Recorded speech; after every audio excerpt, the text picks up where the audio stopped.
Good morning ma'am. हाँ, good morning. Good morning ma'am. ठीक है, good morning all of you. अभी पहले हम चैप्टर कंप्लीट कर लें, एक्स्ट्रा क्लास है आपकी ये, ठीक है, फिर करते हैं बात। हाँ, conservation of land and soil resource. Conservation of land and soil resource is very important. The better the soil quality the more food we can grow. जब हम कंजर्वेशन करेंगे यानी किसी चीज को सुरक्षित रखेंगे तो उससे जो सॉइल की क्वालिटी है, कोई भी चीज अगर उसको कंजर्व करते हैं तो उसकी जो क्वालिटी है वो बढ़ जाती है।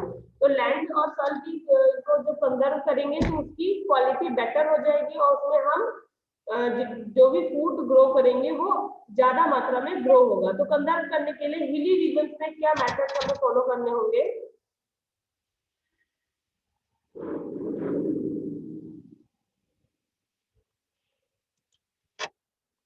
कंट्योर बैरिंग्स, जो आप ये देख रहे हैं ना, पहाड़ों के किनारे कभी भी आप हिली रीजन घूमने जाएंगे तो आपको वहां पे कंट्योर बैरिंग बैरियर्स दिखाई देंगे। Contour barriers are region of equal height along the slope, जो ढलान की हाइट के अकॉर्डिंग उनको वहां पर लगाया जाता है। Barriers of the grass, stone and soil are created along contours।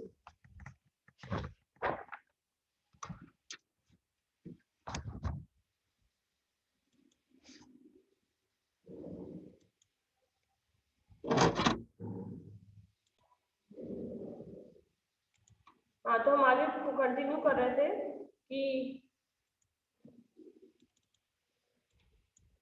हमें कंट्रोल बैरिंग करनी होगी जिससे कि हमारी जो स्लोप होता है हिल का, वहाँ पे लैंडस्लाइड ना हो। ओके, तो कंट्रोल बेरिंग पता है, आप पहाड़ों पे जाओगे तो किनारे आपको सीमेंटेड बैरियर्स देखने को मिलते हैं, वो होते हैं आपके कंट्रोल बेरिंग बैरियर्स।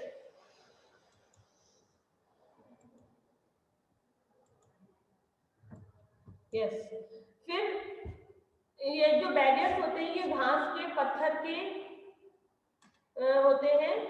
इनको क्रिएट किया जाता है अलॉन्ग कॉन्टोर्स, यानी किनारों पर, जो पहाड़ों का जो किनारा होता है वहां किनारों पर इनको डेवलप किया जाता है। एंड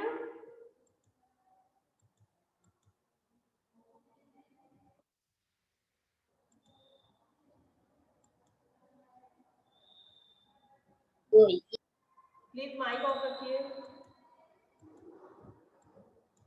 एंड ट्रेंचिंग,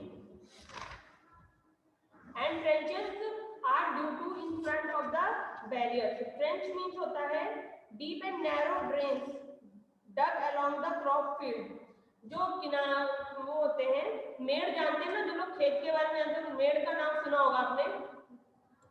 खेतों में नालियां बनाई जाती हैं पानी जाने के लिए, ठीक है। तो ट्रंच बनाना चाहिए उन बैरियर्स के किनारे पर, यानी कि जो फसल की जो होते हैं, खेत होते हैं फसल वाले, उनमें जो नालियां बनाई जाती है वैसी ही नालियां हमें कहाँ पर बनानी होंगी? जो हमारे बैरियर्स लगाएंगे हम हिली रीजन में, वहां पर हमें डेवलप करनी होंगी।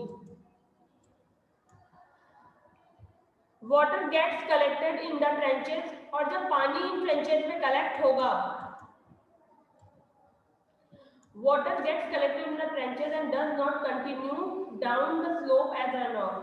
जो पानी है वो ट्रेंचेस में कलेक्ट होगा और कंटिन्यू जो स्लोप का रन ऑफ है वो नहीं हो पाएगा। दिस प्रिवेंट सॉइल इरोजन, यानी कि हमें कंट्रोल बैरियर्स लगाने होंगे जहां पर पहाड़ का किनारा होगा, वो घास पत्थर इन सब चीजों से भी बनाए जा सकते हैं, ठीक है। इसके अलावा हमें वहां पर ट्रेंचेस बनानी होंगी। ट्रेंचेस होती हैं खेतों में जो नालियां बनती हैं पानी के लिए, उस तरह वहां पर हमें बैरियर्स के अलोंग साथ साथ में हमें वहां पे ट्रेंचेस बनाने होंगे, जिससे कि उनमें जो है पानी जो कलेक्टेड पानी इकट्ठा उसमें ट्रेंचेस में इकट्ठा रहे, कंटिन्यू जो रन ऑफ होता है स्लोप से वो ना होने पाए। अगला है रॉक डैम्स।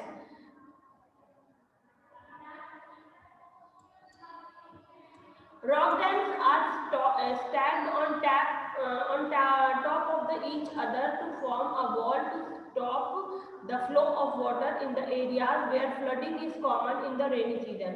Rock dams वहां पर बनाना ऊपर बनाना होगा, stacked on the top of each other to form a wall. एक दीवार जैसी बनानी होगी चट्टान की, जिससे पानी का जो फ्लो होता है उन एरिया में जहाँ पर बाढ़ के, जब बारिश का सीजन होता है वहाँ पे ज्यादातर बाढ़ आ जाती है। कुछ पहाड़ी क्षेत्र ऐसे भी हैं जहाँ पर हर बारिश के सीजन में बाढ़ की स्थिति हो जाती है, वहां पर हमें ऊंचाई पर रॉक डैम का निर्माण करना होगा, जिससे कि जो पानी का फ्लो है उसको वो इकट्ठा कर ले और बाढ़ की स्थिति ना हो, और जिससे कि आपका लैंड और सॉइल डिग्रेडेशन होता है वो रुक जाए। फिर है terrace farming. In the hilly slope flat strips और terrace are cut along the slope to grow crops and prevent erosion. पहाड़ी क्षेत्रों में जो फ्लैट स्ट्रीप्स है यानी जो खड़े ढाल हैं, वहां पर ये जो टेरेस यानी कि जो आप टेरेस कहते हैं छत के लिए यूज होता है वैसे तो वर्ड, आपको वो बनाने होंगे जो फ्लैट, या तो खड़ा ढाल बनाइए या फिर टेरेस बनाइए, सीढ़ीदार खेत बनाइए, जिससे कि उनमें फसल उगाई जाए और इरोजन को रोका जाए। The flat terrace reduce surface runoff that would otherwise occur along the slopes। और जो फ्लैट टेरेस होंगे वो सरफेस का जो रन ऑफ होता है उसको रोकेंगे, और would otherwise occur along the slope, या फिर वो स्लोप के साथ उनको बनाया जाए जिससे कि वो रन ऑफ को रोके। नीलम आप पढ़ नहीं रही हैं और बहुत ज्यादा डिस्टर्ब क्रिएट कर रही है, बहुत ज्यादा मूवमेंट हो रहा है, ऐसा लग रहा है एकदम ट्रेन में बैठी हो। फिर है contour plugging. Plugging is done along areas of equal height to form a natural barrier of soil and erosion, यानी मेड़ बनाना। जो फ्लैट सरफेस है, जैसे हम लोग जो मैदानी क्षेत्रों में रहते हैं वहां पर कॉन्टूर प्लगिंग करनी चाहिए, यानी कि मिट्टी से ही मेड़ बनाकर, जिससे कि अगर पूरे खेत बड़ा सा है और उसको हम कर देंगे तो रन ऑफ, जब पानी डालेंगे या बारिश होती है तो जो पानी होगा वो रन ऑफ होगा तो ऊपर की परत धुल जाएगी। तो हमें उसको बचाने के लिए जो ऊंचाई पर फ्लैट सरफेस पर कॉन्टूर प्लगिंग करनी होगी, मेड़ बना देनी होगी। मेड़ सब जानते हैं, खेतों में जो ऊंचाई पर थोड़ा सा ऊंचाई देकर मिट्टी को बांधते हैं खेतों को किनारे, जिससे कि पानी उसी के अंदर रहे, इधर उधर बहे ना, ठीक है, वो करना होगा, जिससे कि आपका सॉइल कंजर्वेशन और लैंड कंजर्वेशन दोनों हो। मेथड फॉर, ये तो हिली रीजन्स के लिए था। Method for soil conservation in area with strong wind, जहां पर हवा बहुत तेज चलती है वहां पर क्या करना होगा, शेल्टर बेल्ट्स बनाने होंगे। जैसे कोस्टल एरिया है या डेजर्ट एरिया, जो सूखे प्रदेश है अपने, वहां पर आपको इनका निर्माण करना होगा।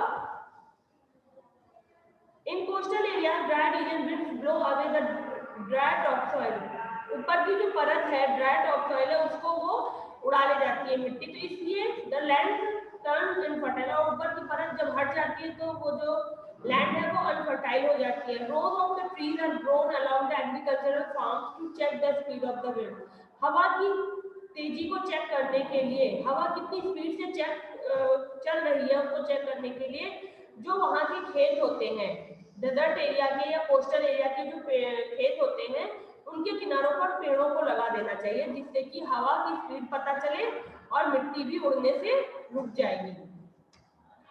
तो ये था आपका, पूछा जा सकता है कि हिली रीजन्स में सॉइल कंजर्वेशन को रोकने का तरीका बताइए, या स्ट्रॉन्ग विंड्स या ड्राई रीजन्स में कैसे आप सॉइल कंजर्वेशन को रोकेंगे, तो शेल्टर बेल्ट्स को डेवलप करके, ठीक है। फिर अगला है method used to avoid soil nutrition depletion, और वो तरीके यूज करने हैं कि जो सॉइल के न्यूट्रिशन हैं यानी मिट्टी के जो पोषक तत्व हैं उनको अवॉइड करके मिट्टी का जो डिग्रेडेशन है उसको रोकना है। मिक्स्ड क्रॉपिंग, जो मैंने पहले आपको डिस्कस की थी, मिक्स्ड क्रॉपिंग करनी होगी आपको, और क्रॉप रोटेशन यानी क्रॉप साइकिल जो होता है वो अपनाना होगा। To reduce nutrition loss from the soil, मिट्टी से पोषक तत्वों की कमी को घटाने के लिए मिक्स्ड क्रॉपिंग और क्रॉप रोटेशन की प्रैक्टिस करनी होगी।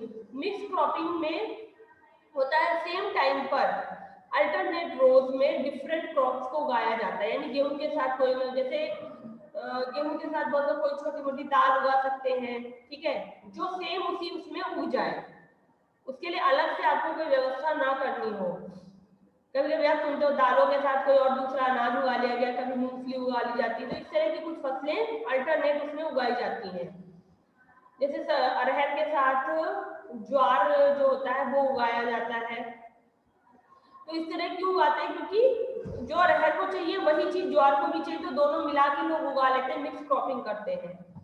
In crop rotation, different crops are grown in different season on the same plot of the land. और crop rotation क्या होता है, विभिन्न फसलों को different season में सेम प्लॉट पर उगाना क्रॉप रोटेशन है।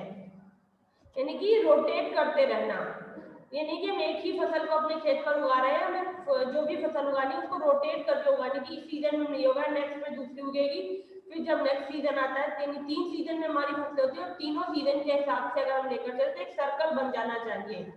ठीक है, ये नहीं कि अब 1 गेहूं के बाद खेत खाली पड़ा है, खेत खाली पड़ा रहना भी नुकसानदायक होता है, हमें उसको यूज करते चलना होगा। उसके बाद कुछ फसल उगा दीजिए आप, उसके बाद कोई फसल उगा दीजिए, जिससे कि मिट्टी की गुणवत्ता बनी रहे। इसके अलावा मुल्चिंग होती है to prevent the loss of soil moisture, मिट्टी की जो नमी है उसको बचाने के लिए मिट्टी की नमी को बचाने के लिए इरोजन से, जो अब इरोजन होता है यानी हवा के द्वारा, पानी के द्वारा जो इरोजन होता है, उसमें मिट्टी की नमी को बचाने के लिए organic matter such as straw and manure is spread out cover the open areas of the land. जो प्रॉपर जितना विलेज एरिया है वहां पर देख सकते हो, जब खेती फसल खत्म हो जाती है तो उसके बाद जो उसका बचा हुआ क्या कह सकते हो, जैसे जो क्या गेहूं या धान के बाद जो उसका कूड़ा निकलता है फसल में, मेन तो पार्ट ऊपर का होता है, उसके बाद जो भी कुछ बचता है उससे पूरी जमीन को कवर कर देना। ठीक है, जो भी उसकी पत्तियां हैं, घास फूस पतवार है, उससे जमीन को कवर कर देना। क्या होगा, जब वो जमीन में पड़ा रहेगा तो वो उसे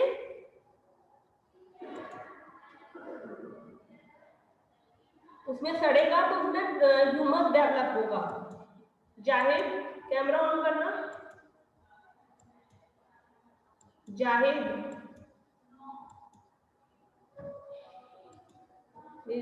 जाहिद,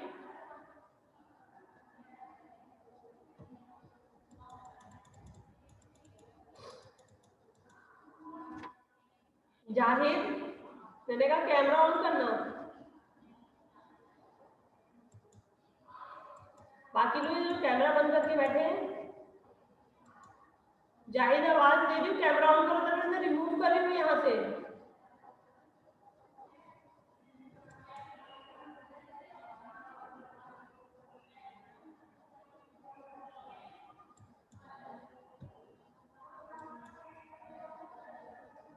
इसका मतलब जाहिद तुम हो नहीं, तो तुम अब रिमूव हो गए थोड़ी देर के लिए।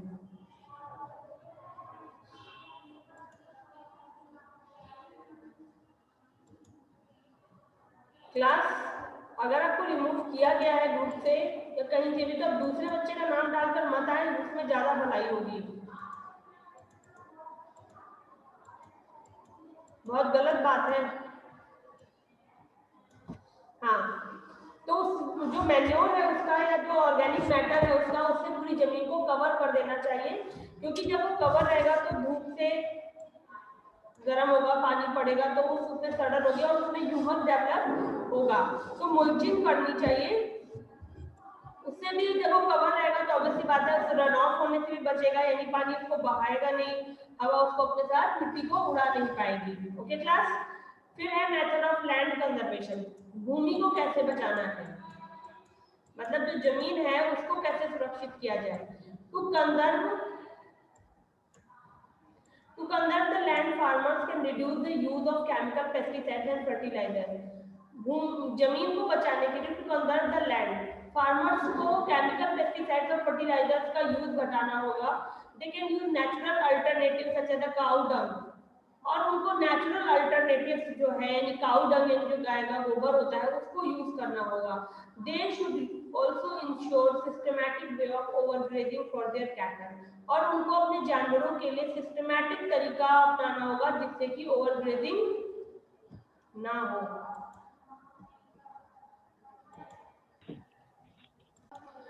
ठीक है, उसके बाद यानी काउ डंग का यूज करना चाहिए, सिस्टमैटिक वे ऑफ और ओवरग्रेजिंग यूज करनी चाहिए।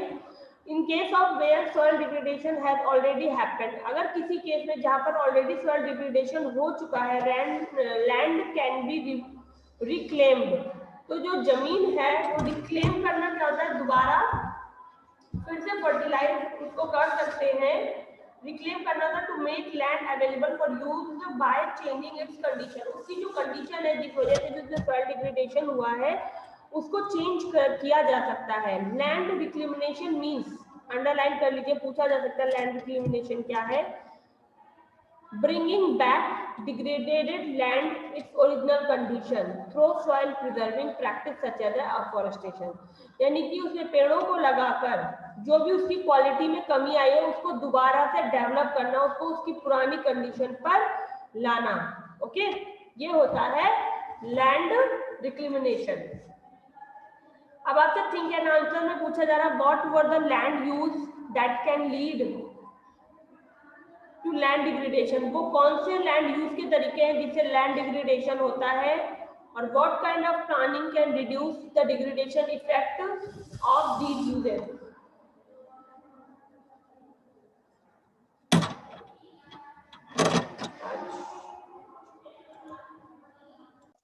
हाँ, top soil is a resource because microorganism making it fertile, ठीक है, fertility of topsoil requires a balance of Minerals and organic matter. okay, minerals and organic matter, सब लोग साथ में लिख लीजिएगा। और it takes 500 years for Produce just an inch of topsoil.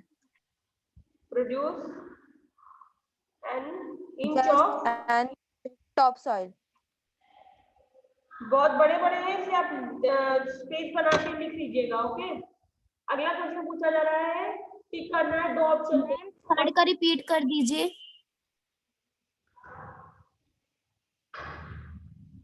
सी वाले में it takes 500 years for produce an inches of top soil. Book पर ही होगा, अगर नहीं मिल रहा है तो एक बार बुक को जहां जिस चैप्टर का क्वेश्चन है वहां पर रीड करना मिल जाएगा, it's confirm. Yes ma'am, produce just an inch of topsoil होगा। प्रोड्यूस, हाँ जो भी है आप वहां पर रीड करें क्योंकि बहुत बड़ा है, इसको वहां से रीड करके तब देख कर लिखना, सॉइल एज अ रिसोर्स में आपको मिलेगा ये, ठीक है। अगला, सॉइल इरोजन के लिए दो ऑप्शन टिक करने हैं, leading cause of land degradation, the depletion of soil nutrients, या the washing away of earth materials with humus. First and second. Leading A cause and B. हाँ, A and B. leading cause of land degradation or the depletion of soil nutrition. Okay. अगला, soil depletion is caused by harmful Ma'am, chemicals, first and second. foreign industries falling on land and destroying microorganisms. ये होगा ए वाला। The same Yes, crop ma'am. being grown over and over depleting the type of nutrition from the soil, या overgrazing। Ma'am, B वाला। हाँ, B वाला ही कर देते हैं। हाँ, आपसे पूछा जा रहा है explain how overgrazing can lead the soil and land degradation. Overgrazing कैसे सॉइल और लैंड डिग्रेडेशन को बढ़ाता है, ठीक है। और the city around the Delhi are going face the problem of desertification, desertification, यानी दिल्ली के आसपास की जो जमीन है, इसका फैक्ट, रियल फैक्ट है ये कि डेजर्टिफिकेशन हो रहा है, वो धीरे धीरे डेजर्ट में कन्वर्ट हो रही है। तो आपको रीजन बताना है कि ऐसा क्यों हो रहा है। Explain why such desertification will not take place in Nagpur, but Nagpur में ऐसा क्यों नहीं हो रहा है। तो आपको यहाँ पे हिंट दिया गया है, the Thar desert is located closer to the Delhi and very far away from Nagpur। इसके हिंट के आधार पे आपको बनाना है अपना आंसर। ओके, और पूछा जा रहा है why is it important to conserve land and soil, what are the some methods and land and soil conservation, क्यों इम्पोर्टेंट है और इनके क्या मेथड्स हैं दोनों को करने के, ठीक है। तो आपका ये चैप्टर यहाँ पे कंप्लीट हुआ। अब हमारा ब्लॉक शुरू होता है वाटर रिसोर्स